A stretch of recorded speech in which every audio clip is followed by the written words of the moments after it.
अभी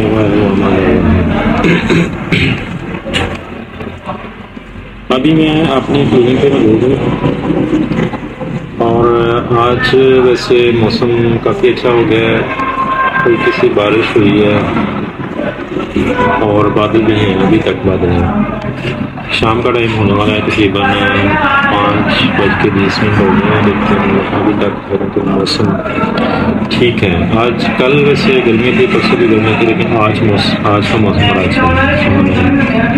तो आज इस हवाले से मैं बात करना चाह रहा हूँ कि कुछ लोगों ने ना वो जर्सियाँ वगैरह उतार दी। वो सर्दी का मौसम चल रहा था पहले, फिर दरमियान में 4-5 दिन हफ्ता यानी कि वो मौसम चेंज रहा, गर्मी होगी, तो काफ़ी लोगों ने जो है वो गर्मियों वाले कपड़े पहनना शुरू कर दिए हैं, सिंगल भी जर्सी पहनना शुरू कर दिए थे।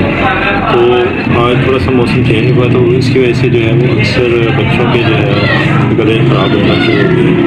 तो पेशेंट भी आ जाए मैंने देखे हैं, तो बच्चों के वो ये कि सुबह से ये मसला हुआ, तो ठंडा पानी पी रहे हैं, तो इस चीज़ की ख़ुसूसी एहतियात करें, क्योंकि अभी मौसम जो है ना वो एक अनएक्सपेक्टेड सा हो रहा है।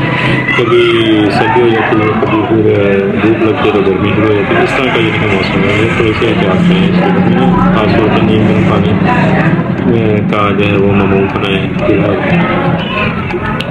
कुछ इसका जो है, और चाय वगैरह अपनी नॉर्मल जो है वो 1-2 रूटीन में जैसे चलती है 1 या 2 दफ़ा दिन में, और ठंडा पानी या बड़ा पानी पीने से परहेज करें, कभी से खाने से परहेज करेंगे तो थोड़ी सी अपनी डाइट का खास ख्याल रखेंगे। तो आपका गला जो खास तौर पर इफेक्ट हो रहा है, फ्लू वगैरह हो रहा है, तो ये चीज़ें जो हैं इसके आप बस शुक्रिया।